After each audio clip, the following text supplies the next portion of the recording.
फरमाया मछली बताओ क्या इनाम चाहती है? तूने मेरे नबी को अपने शिकम में रखा, मेरे नबी की हिफाजत किया, मेरे नबी को अपने पेट में रखकर तू दरिया की सैर करते रही, क्या इनाम चाहती है? मछली भी बड़ी टनटनाटन सुननी थी, उस वक्त कोई वहां भी होता ही नहीं था ना, ये तो नया नया फिरका निकला है अभी। मछली भी टनटनाटन सुननी, उसको भी क्या पसंद आया, उसने ये नहीं कहा मौला सारी मछलियों का सरदार बना दे, जमात का अमीर बना दे। आप इशारे नहीं समझते, बम्बई वाले बहुत जल्दी इशारा समझते, ये जितनी मछलियां हैं इस जमात का मुझे अमीर बना दे। उसने कहा ये अमीरी गरीबी में कुछ नहीं रखा है, इनाम तो कुछ और चाहिए। क्या कहती है मछली? रब्बे कायनात, अगर तू मेरी खिदमत से राजी है कि मैंने तेरे नबी यूनुस को अपने शिकम में हिफाजत से रखा, घूमी फिरी और तेरे नबी को नुकसान न पहुंचाया, तो मैं ये इनाम चाहती हूँ जो तेरा आखिरी नबी है, जो तमाम नबियों का सरदार है, उसकी जो जन्नत में नहरे कौसर है, मुझे उसमें डाल दे, ताकि जन्नतियों से मैं दिल लुभाऊं, जन्नतियों के साथ मैं खेलूं, जन्नती मुझसे खुश हो, मैं उन्हें देखकर खुश हूं। अल्लाह के नबी कहते हैं अल्लाह ने उस मछली को मेरी जन्नत में जो नहरे कौसर है उसमें डाल दिया, वो वहां आज भी मौजूद है। और अनकरीब जब तुम जन्नत में जाओगे उस मछली का दीदार करोगे, उससे मुलाकात करोगे, तुम उससे लुत्फअंदोज होंगे, वो तुमसे लुत्फअंदोज होंगी। अल्लामा इमाम इस्माइल हक्की रहमतुल्लाह अलैह इस हदीस को लिखकर कहते हैं अजीज गौर तो कर, वो मछली जिसके शिकम में यूनुस नबी का गुलाम 40 दिन रहे, वो मछली जन्नत में जा रही है, तो जिस शिकम में नबियों का तादार 9 महीने रहा हो, तो कौन से खटिया अकीदे हैं इनके भाई। लेकिन कुछ अगर एक हाथ पढ़ा लिखा होगा तो इस तरफ तवज्जो कर रहा हूँ कि यार उन्होंने एक हवाला दिया है, ये तो मेरा प्रॉब्लम है। कहता हूँ कि वहाबी दोगले आदमी का नाम है, अधूरा इस्लाम, अधूरा इस्लाम। हवाला क्या दिया? इमाम साहब का मजहब है कि उनका इंतकाल हालत कुफ्र में हुआ। कौन है ये इमाम साहब? इससे मुराद आप समझे कौन है? दुरूद शरीफ पढ़ें आप जरा, अल्लाहुम्मा सल्ली अला। कौन है ये इमाम साहब जिनका उन्होंने हवाला दिया है? इससे मुराद इमाम आजम अबू हनीफा। इमाम साहब से मुराद उनकी क्या है? इमाम आजम अबू हनीफा। अरे भाई अच्छा माइक चल रहा था, आप क्यों इसको चेंज कर रहे हो? खेल रहे हो क्या? अच्छा तो चल रहा था, आवाज कम कर दिया उसकी खामों का। सही तो चल रहा था भाई, क्यों छेड़ते हो? अच्छा चलता है। इमाम आजम अबू हनीफा ने कहा लिखा कि रसूलुल्लाह के वालिदैन कुफ्र पर मरे, काफिर मरे। अल फिक़्हुल अकबर, फिक़्ह अकबर भी बोलते हैं जिसको शॉर्टकट में, अल फिक़्हुल अकबर, उसके अंदर उठाइए बिल्कुल आखिरी के अंदर, आखिरी सफ़ा। हज़रत इमाम आजम फरमाते हैं व वलिदा रसूलुल्लाह सल्लल्लाहु अलैहि वसल्लम माता अलल कुफ्र। ये कॉल आज भी छप रहा है। बड़ी तजदी की बात है कि आज भी वहाँ भी जो अपने एडिशन छाप रहे इसी तरह छाप रहे हैं, और बहुत सारे सुन्नियों को जिनको नहीं मालूम आज भी पब्लिशर वही पुराने छापे चला रहे हैं। इमाम आजम कहते हैं कि नबी के जो रसूलुल्लाह के जो माँ बाप थे वह वलदा, और नबी के जो माँ बाप है वह वलदा रसूलुल्लाह सल्लल्लाहु अलैहि वसल्लम, नबी के माँ और बाप दोनों माता अलल कुफ्र, उनकी मौत कुफ्र पर हुई। ये इमाम आजम ने लिखा है। तो गंगोई साहब ने वही हवाला दे दिया, लेकिन तहकीक नहीं की, क्योंकि तहकीक इनके बस की बात नहीं। ये तहकीक तो आला हजरत को नसीब हुई है ना, इसलिए तो वो इमाम है, इसलिए तो वो आला हजरत है। ये हजरत भी नहीं बन पाए बेचारे, इसलिए तो वो आला हजरत है ना। आला हजरत हनफी थे क्या? उन्हें नहीं मालूम था कि मेरे इमाम का कौल क्या है, लेकिन उनकी निगाह देख रही थी कि मसला कुछ और है। आला हजरत ने 2 रिसाले लिखे रसूलुल्लाह के वालिदैन के ईमान पर। कहा हुजूर के माँ बाप मुसलमान ईमान वाले थे, ईमान पर उनका इंतकाल हुआ। क्या हो गया भाई? हाँ वहां भी आ गया कोई?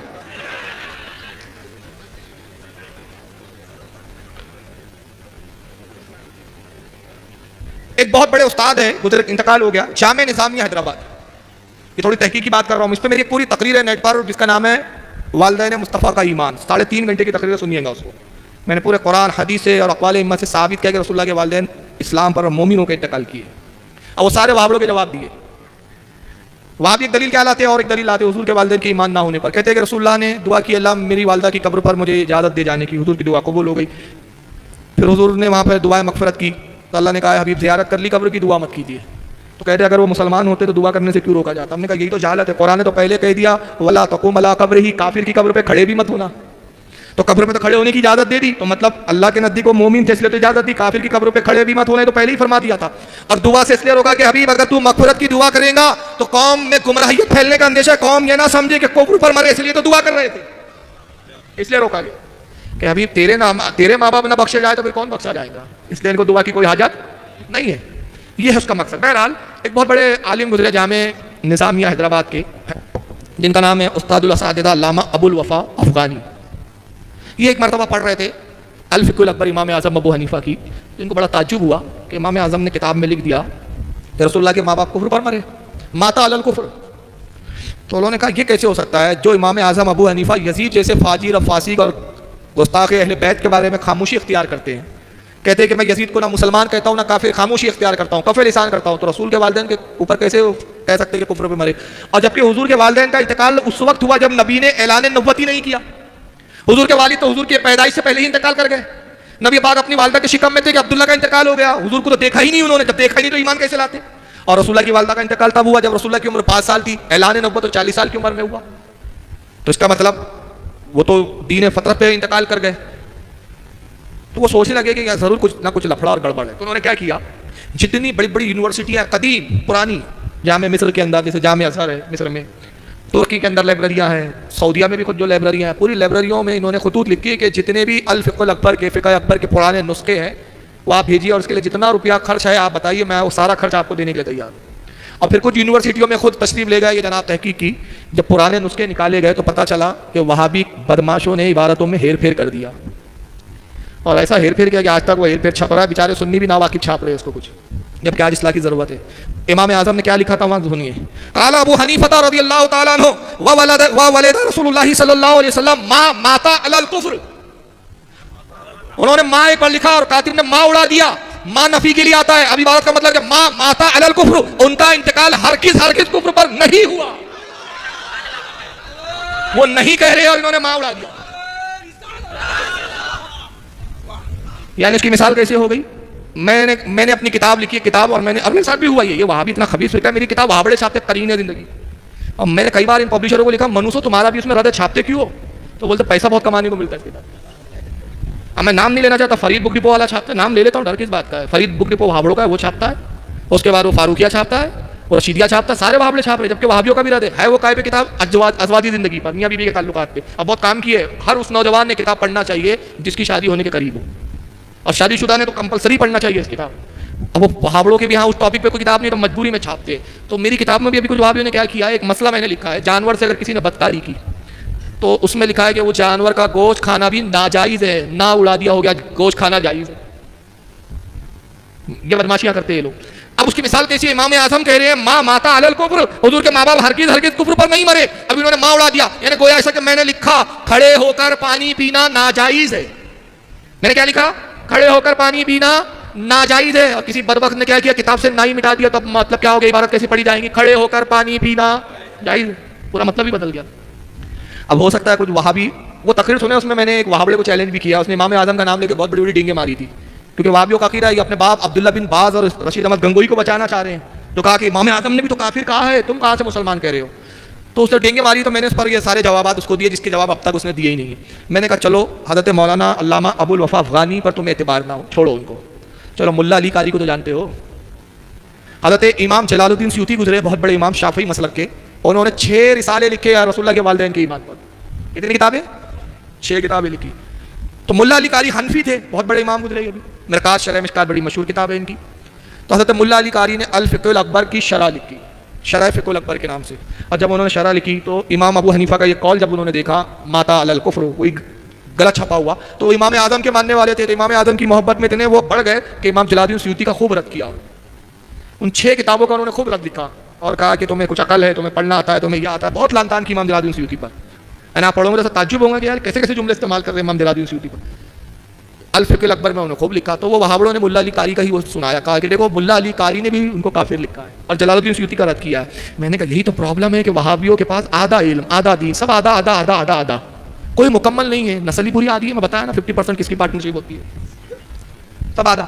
मैंने कहा ये तो देख लिया तुमने कि मुल्ला अली कारी ने शरह फ़िक़्ह अकबर में इमाम जलालुद्दीन सूती का रद्द लिखा और इमाम आज़म अबू हनीफ़ा के इस कौल की तायीद की, मगर ये नहीं देखा कि इंतकाल से सिर्फ 2 महीना पहले, इंतकाल से सिर्फ 2 महीना पहले इमाम काजी अयाज की शरह किताब शिफा की 2 जिल्दों में शरह लिखी और शरह शिफा के अंदर जिल्द नंबर 1 सफ़ा 610 पर फरमाते हैं कि हमने तहकीक की तो मालूम हुआ कि इमाम आज़म अबू हनीफ़ा का मसलक यही है कि रसूल के वालिदैन कुफ्र पर नहीं मरे। हमने जो पहले लिखा था गलती पर हम थे, जलालुद्दीन सूती सच्चाई पर थे, फकीर अपने उस कौल से रुजू करता है, रुजू को खा गए। मुल्ला अली कारी ने सिर्फ इंतकाल से 2 महीना पहले, और वो लिखी थी तो बहुत पहले लिखी थी, बाद में तहकीक उनके भी सामने गई आई। चुनांचे रसूलुल्लाह के वालिदैन मुसलमान हैं, मगर दोगलापना देखते चले। रसूल भी ईमान नहीं जानते थे 40 साल तक, सहाबा भी काफिर है और रसूल के माँ बाप भी काफिर है। ज़मीन पर सिर्फ तबलीगी जमात वाले बचे हैं जो पक्के मुसलमान हैं। फिर नबी कौन है इनके यहाँ, मुसलमान कौन है, वो अगर आप सुनेंगे और देखेंगे तो आप ताज्जुब में पड़ जाएंगे कि ये कैसी पागल कौम है, इनको अजीब खप्त सवार है। आइए ये ज़रा सुन लीजिए कि इनके यहाँ काबिल ताज़ीम कौन सी दातें हैं, कौन सी हस्तियाँ हैं, कौन सी शख्सियतें हैं। अभी हाल ही में एक मौलवी साहब हैं इनके, जिनका नाम है, अभी जिंदा मरे नहीं है, मौलवी इलियास साहब, मुफ्ती है। देखिए 2 होते, एक होते हैं मुफ्ती और एक होते हैं मुफ्ती। समझे? मुफ्त की, यानी जो मुफ्त का खाते हैं ना वो होते हैं मुफ्त की। ये अल जमियत, इनकी जो जमात है वहाब लोग की, जमियतुल उलमा हिंद, उसके सदर इस वक्त क्या बयान दिया इन्होंने, जरा सुन लीजिए। इंडिया टीवी की न्यूज़ है, जरा सुनिए। जमात उलमा के मुफ्ती मोहम्मद इलियास ने एक हैरान करने वाला बयान दिया है। अयोध्या में मोहम्मद इलियास ने कहा कि भगवान शंकर मुस्लिमों के पहले पैगंबर हैं और इस बात को मानने में मुसलमानों को कोई गुरेज नहीं है। जमात उलमा 27 फरवरी को बलरामपुर में कौमी एकता का कार्यक्रम करने जा रहा है और इसी कार्यक्रम में अयोध्या के साधु संतों को भी आमंत्रित करने के लिए एक प्रतिनिधिमंडल फैजाबाद आया, जहां मुफ्ती इलियास ने यह बयान दिया। वो समझते हैं कि हमारा धर्म जो है वो मक्के मदीने से आया है, गलत है ये। हमारे धर्म की शुरुआत यहीं हिंदुस्तान से हुई है। शंकर जी लंका में आए थे, ये वो हमारे धर्म के, इस्लाम धर्म के सबसे पहले प्रॉफिट हैं। हाँ, मैं रोक रहा हूँ। लोग क्या समझते हैं कि हमारा मजहब कहाँ से आया, हमारा धर्म कहाँ से आया, मक्का और, लेकिन ये गलत है। हमारे धर्म की शुरुआत हिंदुस्तान से हुई। हमारे पहले पैगंबर कौन है? शंकर जी। वो हिंदुस्तान आए थे, श्रीलंका में। अब झगड़ा लड़ने की जरूरत है आपको इनसे? अरे आप इनके पीछे हम नमाज कैसे पढ़ेंगे? उनका पैगंबर शंकर, हमारे पैगंबर रसूलुल्लाह, हमारा दीन मक्का और मदीने वाला, इनका मेड इन इंडिया। तो फिर कैसे इनके पीछे नमाज, कैसे इनका जनाजा? इनको तो बोलना भाई तुम अपना इमाम भी दूसरा लाओ, अपना तुम्हारा नबी दूसरा, तुम्हारा धर्म दूसरा। तो बात तो इन्होंने खुद फैसला करके साफ कर दिया कि सुन्नियों का मजहब मक्का मदीने वाला है, हमारा मजहब मक्का मदीने वाला नहीं है। यकीन ना, फिर सुन ले एक बार अगर मैं गलत कह रहा हूँ। ये खुद इकरार कर रहा है कि ये तो लोग समझते हैं कि हमारा धर्म मक्का मदीने वाला है, गलत है। हमारे धर्म की शुरुआत हिंदुस्तान से हुई। प्रतिनिधिमंडल फैजाबाद आया, जहां मुफ्ती इलियास ने यह बयान दिया। वो समझते हैं कि हमारा धर्म जो है वो मक्के मदीने से आया है, गलत है ये। हमारे धर्म की शुरुआत यहीं हिंदुस्तान से हुई है। शंकर जी लंका में आए थे, ये वो हमारे धर्म के, इस्लाम धर्म के सबसे पहले प्रॉफिट हैं। वो हिंदुस्तान में आए थे, ये हमारा जन्मभूमि भी है, हमारा धर्म भूमि भी है, इसलिए हमको उससे प्यार है। सारे जहाँ से अच्छा है दोस्त, हमारा हर मानो जो है हमारा भाई है। अरे बंदर की तौहीन कर दिया आपने।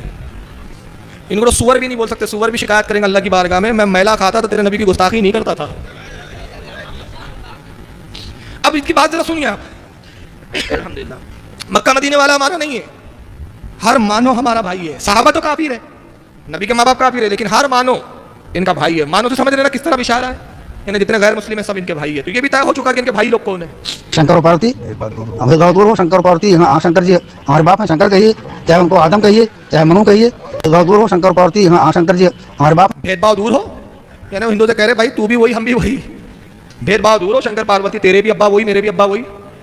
अब दूर हो शंकर और पार्वती। हाँ, शंकर जी हमारे बाप हैं, शंकर कहिए, चाहे उनको आदम कहिए, चाहे मनु कहिए। लेकिन एक वास्तविकता है और इसको दृढ़ विश्वास से कहा जा सकता है। इस पर शब्दों में कह रहा हूँ मैं कि इसमें कोई शंका नहीं है और कोई शंका नहीं कर सकता है कि एक नर और नारी से मानव मात्र को ईश्वर ने पैदा किया है। ये वास्तविक आधार हमारे दिनों से निकल गए हैं, कार्बन आ गया है, उसको साफ करना पड़ेगा और दिलो दिमाग पर इसको बिठाना पड़ेगा, जब ये कौमी एकता कायम होगी। देखिए कार्बन आ गया है, इनके दिमाग पे कार्बोरेटर खराब हो गया, गाड़ी चल नहीं रही है इनकी बराबर। तो शंकर इनके कौन है और पार्वती इनकी अम्मी, तो गणपति इनका भाई हो गया। अब फैमिली समझ में आ गई आपको कैसी फैमिली के लोग हैं। तो अब मैं कहता हूं देखिए एक नबी की फैमिली है, नबी का खानदान किससे चला? इमाम हसन और इमाम हुसैन से। रसूल ने कहा लोगों तुम्हारा खानदान मर्द से चलता है, मेरा खानदान बेटी से चलेगा। हुजूर का खानदान, तो इनको नबी का खानदान गवारा नहीं। हुसैन के कातिल को तो मोमिन कह रहे हैं ना, इनको नबी का खानदान नहीं चाहिए। कौन सा खानदान चाहिए इनको? शंकर पार्वती वाला। तो अब मैं तुमसे पूछता हूं मुसलमानों, तुम्हें कौन सा खानदान चाहिए? नबी का खानदान चाहिए कि शंकर और पार्वती वाला खानदान चाहिए? तो फिर कैसे इनके पीछे नमाज होगी भाई? कैसे फिर इनके जनाजों में शिरकत की जाएंगी? अरे इनको तो चाहिए, इन्होंने तो हमारे मौलाना से कहना भी नहीं चाहिए, शर्म आनी चाहिए इनको जनाजा पढ़ाते हो, हमारे मौलाना से कहते जनाजा पढ़ा दिए। इन्होंने तो ओम ओम करते ले जाना चाहिए, क्योंकि इनका धर्म ही अलग है। और एक मजेदार बात सुनिए इसमें, हिंदुओं ने जब इसका बयान सुना तो उन्होंने भी इसको जूते लगाया, कहा चल बे तेरे बाप का पता नहीं चला तो यहाँ क्यों घुसा रहा है तू, ढूंढ कहीं और तेरा बाप कहाँ है। शंकर को बाप तू बना रहा है, शंकर से कोई मतलब उनका कोई तस्वुर ही नहीं। शंकर को खुदा का दर्जा देते हैं, वो कहते हैं शंकर कोई अवतार थोड़ी लेता कि जो अवतार लेके आदम बनकर आ गए। और अगर शंकर पहले पैगंबर है तो मैं चैलेंज करता हूं देवबंदियों को कि पूरे देवबंदी मुझे बताया अगर शंकर पहला पैगंबर है तो आज तक आपने किसी आलिम की किताब में ये पढ़ा, कुरान में इसका कहीं जिक्र? तो तुम कौन होते हो किसी को भी नबी बना दो। और यही हाल जाकिर नाइक का, ये भी किसी से कम नहीं है। ये क्या कहता है मच्छर सिंह, इसको भी सुनो। इसीलिए वेद अगर खुदा की किताब थी उस वक्त के लिए थी, उन लोग के लिए थी। आज हमें मानना चाहिए आखिरी किताब कुरान मजीद। अब यहाँ रोक रहा हूँ, जहालत देखिए। वेद अगर खुदा की किताब थी उस वक्त के लिए थी, उन लोगों की थी। वेद खुदा की किताब थी। खुदा की किताबें कितनी है? 4 है, तौरेत, इंजील, ज़बूर और कुरान। अब इसने 8 कर दिया। अब वेद खुदा की किताब होगी तो यजुर्वेद भी खुदा की किताब, सामवेद, अथर्ववेद, ऋग्वेद। अब ये 8 हो गई तो चाहिए जाकिर नाइक को कि इन किताबों पर भी ईमान ले आए। तो वेद खुदा की, तो ये खुदा की किताब नहीं थी सबसे पहला। तो ये टाई पहन के झूठ बोल रहा है, समझ रहे? इसलिए मैं कहता हूँ किसी गधे को टाई पहना लो तो पढ़ा लिखा नहीं बन जाता। गधा गधा ही रहेगा, गधा गधा ही रहेगा। उसको टाई और कोट पहना लो तो बहुत स्कॉलर नहीं बन जाता। लोग इसका हुलिया और इंग्लिश देख के समझते कि बहुत बड़ा स्कॉलर हो गया। अब अमेरिका का भिखारी भी इंग्लिश में भीख मांगता है, वो हिंदी में भीख नहीं मांगता। और अबू जहल भी अरबी बोलता था, उर्दू नहीं बोलता था। तो कोई अरबी बोलने लग जाए और कोई इंग्लिश बोलने लग जाए तो आलिम नहीं हो जाता था। तफक्कुह फिद्दीन किसी और चीज का नाम है जो इनको नसीब नहीं हुआ। वेद अगर खुदा की किताब थी, अबे खबीस कहाँ पे वेद खुदा की किताब आ गई? वो तो ऋषि मुनियों ने बनाई। मनुस्मृति में लिखा है कि चारों वेद जो है ब्रह्मा ने बनाए इनके। अब ब्रह्मा कमाने कोई तस्वुर ही नहीं। अब उसके बाद इसकी और दूसरी जाला सुनिए। उस वक्त के लिए थी, उन लोग के लिए थी। आज हमें मानना चाहिए आखिरी किताब कुरान मजीद। इसी तरीके से एक शख्स ने मुझसे पूछा था, क्या हम मान सकते हैं कि श्री राम और श्री कृष्ण खुदा के भेजे पैगंबर है? कुरान में आता है सूरह फातिर सूरा नंबर 35 आयत नंबर 24 में कि अल्लाह ने हर कौम के पास एक पैगंबर भेजा है। नाम से सिर्फ 25 पैगंबरों का जिक्र है कुरान में। तो अगर कोई शख्स मुझसे पूछता है कि श्री कृष्ण या श्री राम क्या पैगंबर हो सकते हैं खुदा के, तो मैं ये कह सकता हूं क्योंकि उनका नाम कुरान में मौजूद नहीं है, हो भी सकते हैं, नहीं भी हो सकते हैं। ये बड़ा अच्छा लगा, कुरान में नाम मौजूद फिर भी हो भी सकते हैं। अब अगर हो सकते तो कुरान में नाम आ जाता। इतने मशहूर तो नाम तो आता, चलो कुरान में नहीं आया तो हदीस में आ जाता। चलो हदीस में नहीं है तो उलमा की किताबों में, अइम्मा की किताबों में। आज तक किसी भी छोटे से छोटे आलिम की भी किताब में आपने देखा राम अलैहिस्सलाम, शंकर अलैहिस्सलाम? सबसे पहला तो मसला है कि इनका वजूद भी है या नहीं, ये भी नहीं कंफर्म है। बाबरी मस्जिद का मैटर चल रहा है हमारे यहाँ, तो हमारे तरफ से जो हमारे उलमा ने जो बात रखी है कोर्ट में, वो रखा कि मस्जिद तो बहुत बात की चीज़ है, मंदिर था कि मस्जिद था बहुत बात की है। राम था यही प्रूफ हो जाए तो हम मस्जिद देने के लिए तैयार है। पहले तो यही प्रूफ कीजिए कि राम था क्या। इसी का वो पता नहीं है। मैं खुद एंशियंट हिस्ट्री पढ़ा मैंने बीए में, मुझे मालूम है खुद। क्या नाम है इसका, पंडित जवाहरलाल नेहरू ने किताब लिखी डिस्कवरी ऑफ इंडिया, उसमें खुद लिखता है कि राम था या नहीं था ये कंफर्म नहीं, और अगर था भी तो महज एक अच्छा राजा था, इससे ज्यादा कुछ नहीं। उस पर पंडित नेहरू को खूब गालियां बकी गई थी उस जमाने में, खूब उसका रद्द हुआ था। पंडित जवाहरलाल नेहरू ने डिस्कवरी ऑफ इंडिया में खुद एक्सेप्ट नहीं किया इसको। तो बताइए तहकीक की बुनियाद पे तो वो थे क्या नहीं थे, ये भी वजूद नहीं। और वो थे तो इसका भी सबूत कहाँ से मिलता है? गैरों की किताब से, हमारी किताबों से नहीं। मगर इसकी चाहत देखिए, कुरान में नाम नहीं है, 25 का नाम आया, उसका नाम नहीं, लेकिन फिर भी हो भी सकते हैं। तो कोई कहेगा नहीं, ये भी तो कहा नहीं भी हो सकते। तो मैंने कहा ये नहीं हो सकते का तुक्के से काम नहीं चलेगा। अगर काम चल जाता है उस पर कोई गिरफ्त नहीं, जाकिर नाइक फतवे से बच जाते, तो फिर मैं भी एक जुमला कहता हूँ, मुझे भी फतवे से बचा के निकालिए और मैं निकल जाऊंगा। मैं भी एक जुमला कहता हूँ, जाकिर नाइक हरामी हो भी सकते हैं, नहीं भी हो सकते। मैंने हरामी थोड़ी बोला, हो भी सकते हैं, नहीं भी हो सकते। अब क्या है वो आप समझ लीजिए। तो ये कहने से काम नहीं चलेगा। मगर देखिए दोगलापना, जो नबी है उसको तो ईमान से ही निकाला है, जो नबी के माँ बाप है उनको तो काफिर साबित करने के लिए किताबें लिख दी है, जो रसूल के सहाबा है उनको मुसलमान मानने के लिए तैयार नहीं, और जिनका वजूद नहीं है उनको नबी बनाने पे तुले हुए हैं। मुसलमान तो छोड़िए पैगंबर बनाने पे तुले हुए हैं। तो मोहब्बत किससे है, उल्फत किससे है? एक आखिरी चीज़ मैं दिखा रहा हूँ, मैंने एक तकरीर में बयान की थी, यहाँ वो जिक्र कर दे रहा हूँ, उसी पर आज इख्तिताम कर रहे हैं हम लोग। देवबंदियों ने जश्न सदसाला मनाया था एक ज़माने में, 100 साला जश्न मनाया था देवबंद का। 100 साल हो गए थे देवबंद को। तो उसमें चीफ गेस्ट 1980 में ये जश्न मनाया गया था। तो उसमें चीफ गेस्ट किसको बनाया गया था पता है आपको? मेहमान खुसूसी की हैसियत से देवबंद के जलसे में कौन आया था? इंदिरा गांधी। एक गैर मुस्लिम औरत को चीफ गेस्ट बना के बुलाया, स्टेज पे बिठाया, और स्टेज पे भी कैसे बिठाया, उसके लिए सोफा लगाया गया था, सारे मौलवी नीचे बैठे थे, वो तन्हा सोफे पे बैठी हुई थी। सारा मर्दों का हुजूम, इनके बड़े बड़े अल्लामा मौलाना सब बैठे हुए, तुर्रम खान लोग, और वो एक गैर मुस्लिम काफिर औरत बैठी हुई कुर्सी पे। और मजेदार बात देखिए इनके अकीदे का दोगलापन। नबी पे सलाम पढ़ो तो शेर बिदात ना जाने क्या क्या फतवे है। जलसा चलता रहा, तकरीरें होती रही, दस्तारबंदियाँ हुई, सारे मामला हुए। जब जलसा खत्म हुआ तो इंदिरा गांधी ने कहा कि आप लोग बड़े देश प्रेमी लोग हैं, बड़े अच्छे लोग हैं आप, तो मैं चाहती हूँ कि आज के जलसे का जो इख्तिताम है, आज के जलसे की जो समाप्ति है, वो राष्ट्रीय गीत पर होनी चाहिए। तो सारे मुल्लाओं ने हाँ किया, और सारे मुल्ला स्टेज पे खड़े हुए, और खड़े होकर उन्होंने भी पढ़ा था जन गण मन अधिनायक जय है भारत भाग्य विधाता। मगर किसी देवबंद के मुल्ला की जबान नहीं खुली सुबह कि राष्ट्रीय गीत, राष्ट्र का गीत खड़े होकर पढ़ना जब जायज है, तो नबी की बारगाह में खड़े होकर सलाम पढ़ना कैसे ना जायज? किसी मुल्ला की जबान नहीं खुली।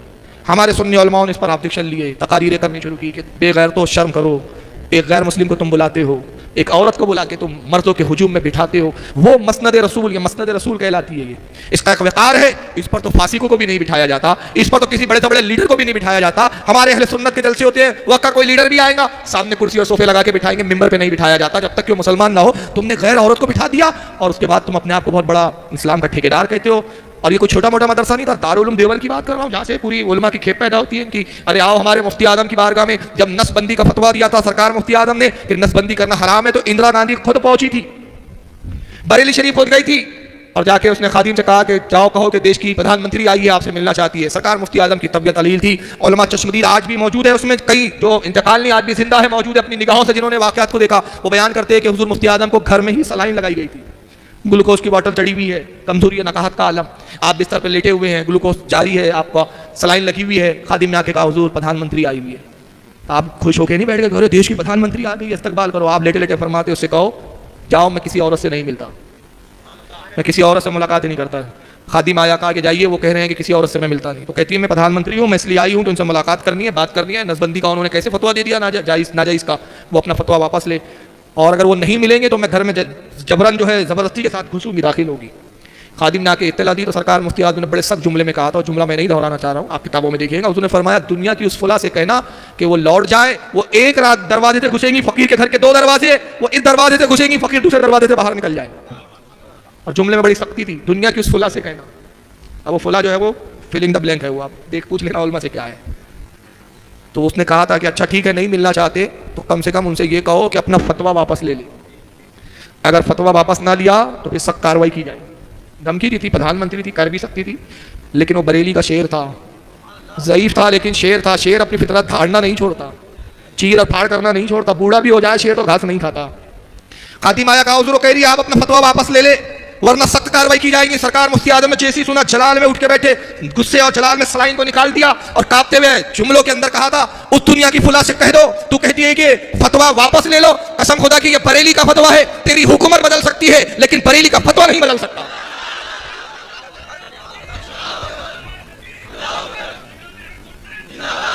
इनकी तरह नहीं जो 50-50 हज़ार रुपए में फतवे बेचते हैं। तो ये इनका किरदार था कि इंदिरा गांधी के तलवे चाटते थे, आज भी सोनिया के तलवे चाटते हैं, मोदी के तलवे चाटते हैं, जो मिल जाए आपकी पेट का सवाल है, रियाल, सिक्के, डॉलर, जहां से मिल जाए, जहां से भी मिल जाए। तो अब मैंने तकरीर में तबसरा किया तो इनका एक बहुत बड़ा गुरु घंटाल है, पाकिस्तान का जिंदा है, रब नवाज हनफी, उसने मेरा रद्द किया और रद्द करके क्या कहा जरा आइए सुनिए। उल्टा चोर कोतवाल को डांटे, शक्ल धुंधली है वीडियो में, क्यों ढूंढी है शक्ल, दिखाता ही नहीं, पता नहीं क्या मनुसियत है इसकी शक्ल पे, अल्लाह जाने क्यों नहीं दिखाना चाहता, ऐसी धुंधली शक्लों में वीडियो आते हैं इसके। तो मैं इस पर 2 बातें कहता हूँ, सामने आते भी नहीं, सांप छुपते भी नहीं, अजब पर्दा है, चिलमन से लगे बैठे हैं।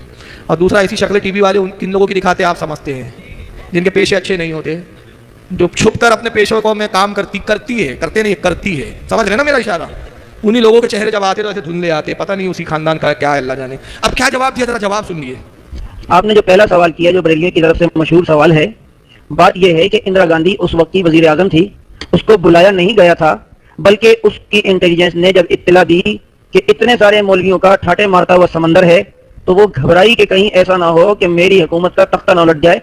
वो बगैर बुलाए खुद जलसागाह में आई है।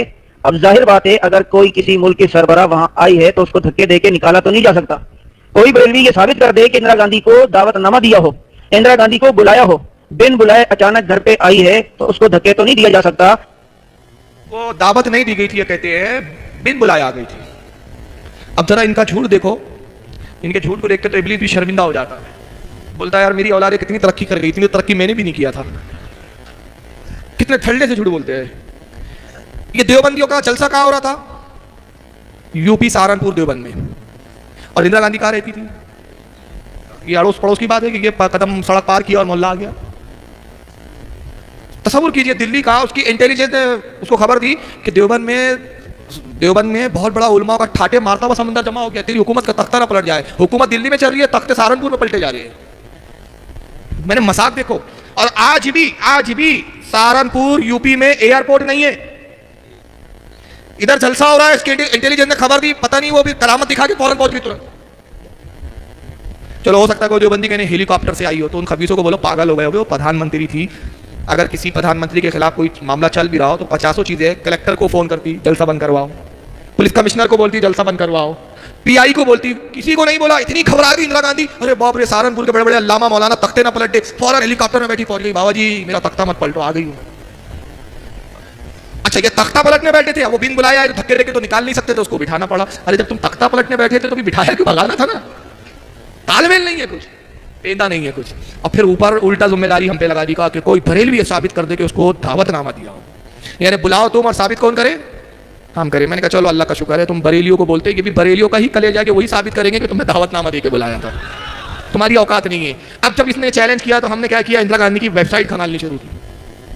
इंदिरा गांधी की वेबसाइट है जिसमें उसकी पुरानी तस्वीरें हैं, पुराने दस्तावेज है, हुकूमती कुछ मामलात है, सारे वो आपको नेट पर मिल जाएंगे। हमने जब निकाला तो उसमें हमको लेटर मिल गया साहब, ये वेबसाइट है। अब लेटर उसके सेक्रेटरी ने लिखा है इंदिरा गांधी के, ये है लेटर, हुकूमत का उस जमाने का लेटर पैड है, उसके ऊपर पूरा ये लेटर है, उसके इंग्लिश स्टैम्प है, बाकायदा उसके सेक्रेटरी की दस्तखत है। क्या लिखा है सेक्रेटरी ने जरा सुन लीजिए। ये खुद आई थी कि बुलाया गया था, थोड़ा सा धुंधला है, आपके पढ़ने में शायद तकलीफ आ रही होगी, मैं पढ़ के सुना देता हूँ।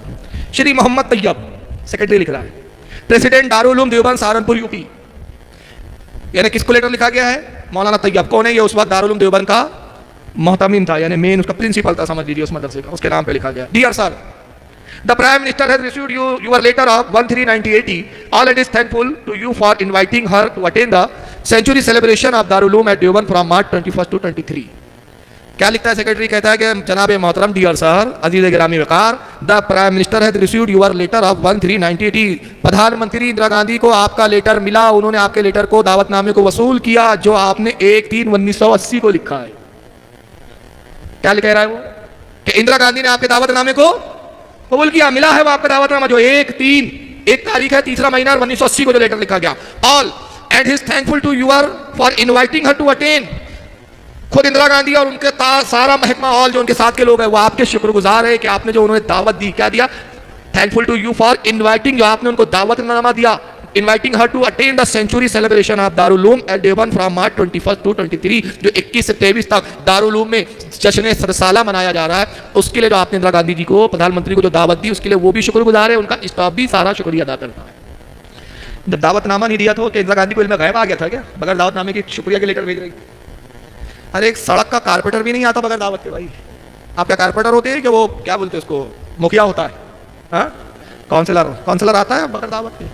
देश की प्रधानमंत्री आ गई तो अंदाजा लगाइए, ना दुनियादारी ठीक, ना कीड़ा ठीक। और एक चीज़ मैं दिखाना चाह रहा हूँ, बस इस पर इख्तिताम करूँगा। इस वक्त जो अभी इनके बहुत बड़े अमीर का आप देख चुके, कौन थे? तारिक जमील साहब, उसका एक सेक्रेटरी है, सेक्रेटरी उसका क्या बोलना चाहिए, उसका राइट हैंड है, बड़ा अजीब व गरीब आदमी है। मैं किरदार भी दिखा दे रहा हूँ क्योंकि उन्वान ये दिया गया था शिर्क व बिदअत, हालांकि मैं शिर्क पे नहीं बोला, मौजू कुछ और लिया तो खुद बिदअत दिखा देता हूँ। इसका नाम है जुनैद जमशीद। एक तरफ जनाब तकरीर करते हैं और दूसरी तरफ क्या करता है पता है? गाने गाता है। ये बड़ा अजीब व गरीब है इनके यहाँ का माहौल। तबलीग भी हो रही है, गाने और संगीत भी चल रहा है। ये मौलवी है इनके आगे, जुनैद जमशीद देखो एक तरफ तबलीग कर रहा है, ये तबलीग करते हुए तकरीर की मैंने झलक डाली, उसके बाद फिर उसका दूसरा रूप देखिए आप। खदीजतुल कुबरा कितनी बड़ी तकरीर बनी कि फरमाया कि मैं कितनी बड़ी, मेरे पे चादर डाल दो, चादर डाल दो। या रसूलुल्लाह, आप घबराइए नहीं, आप तो लोगों को खाना खिलाते हैं, गरीबों के साथ नेकियां करते हैं।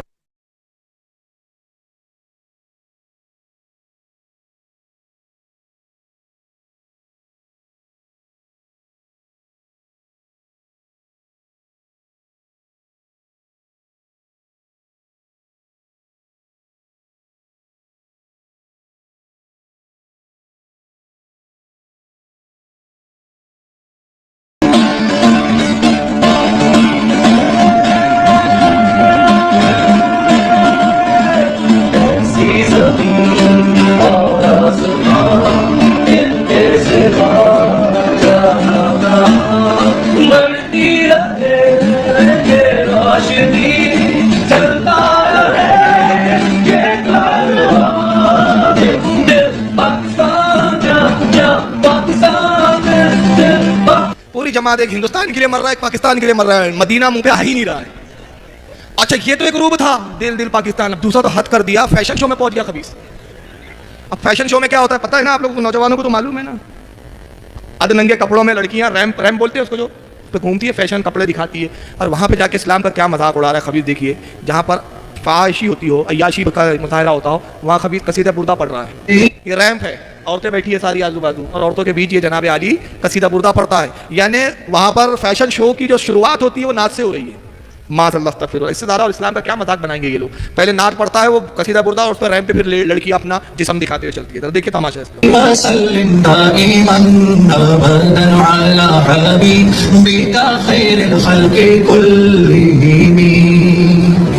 न कोई आप सा होगा, न कोई आप जैसा था, कोई यूसुफ से पूछे मुस्तफा का।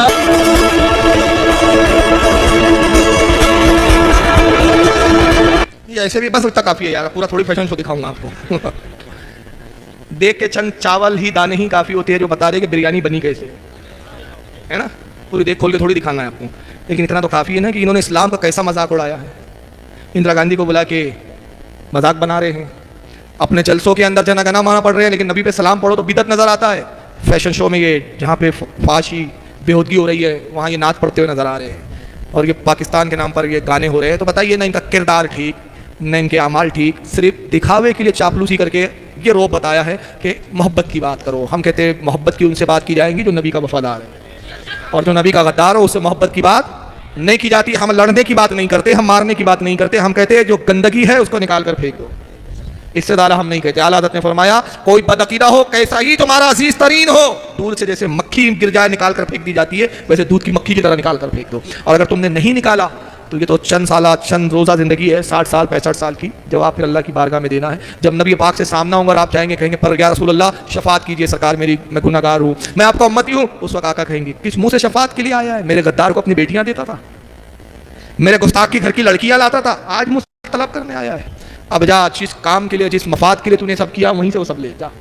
दुनियादारी के लिए किया ना, 60 साल 70 साल की दुनियादारी के लिए दोगलापन आया। कितने साल जियोगे? 100 साल।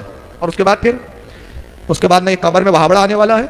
अरे कब्र पे तो छोड़ो, मरने के बाद ये फातिहा पढ़ने भी कब्र पे नहीं आता, क्योंकि इसके नजदीक तो कब्र पे जाना ही शिर्क को बिदअत है। ऐसे लोगों से आप वफादारियां कर रहे हैं, ऐसे लोगों से मोहब्बत के सलूक कर रहे हैं, मोहब्बत निभा रहे हैं, तो खुदा के वास्ते इनसे बचो, अपने बच्चों को बचाओ, अपनी नस्लों को बचाओ। ये काम नहीं आएंगे, मुस्तफ़ा सल्लल्लाहु अलैहि वसल्लम की मोहब्बत और इश्क काम आएगा।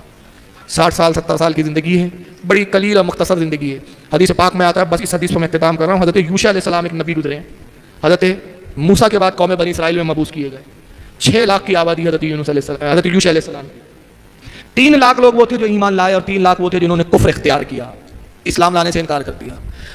परवरदिगार आलम ने इरशाद फरमाया कि यूशा तेरी कौम पर मैं अज़ाब नाज़िल करने वाला हूँ, ऐ यूशा तू अकेला तन्हा इस कौम को छोड़ के निकल जा। अर्ज़ की खालिक कायनात, इनमें 3 लाख तो वो है जो तुझ पर ईमान रखते हैं, तेरे नबी तेरे रसूल मूसा पर ईमान है, तौरेत को पढ़ते हैं। रब कायनात उन्होंने मुझे नबी तस्लीम किया, तो क्या तू इन 3 लाख लोगों पर भी अज़ाब नाजिल करेगा? और रब ने फरमाया ऐ यूशा सिर्फ तू तन्हा अपनी कौम को छोड़ के निकल, पूरी कौम तबाह की जाएंगी। उन 3 लाख लोगों पर भी मैं अज़ाब नाजिल करने वाला हूँ जो मुझ पर ईमान रखते हैं, तौहीद का इकरार करते हैं, और वो 3 लाख वो भी मारे जाएंगे जो कुफ्र करते हैं, मेरा इनकार करते हैं। तो हज़रत यूशा ने अर्ज़ किया मौला जब वो तुझ पर ईमान रखते हैं तो उन्हें किस जुर्म की वजह से अज़ाब नाजिल करेगा? अल्लाह ने फरमाया सिर्फ इस वजह से कि वो मुझ पर ईमान तो रखते हैं लेकिन मेरे गुस्ताखों से और जो मेरे मुनकिर है उनसे दोस्तियाँ भी करते हैं, उनसे अलग नहीं होते, उनसे अलहदगी इख्तियार नहीं करते।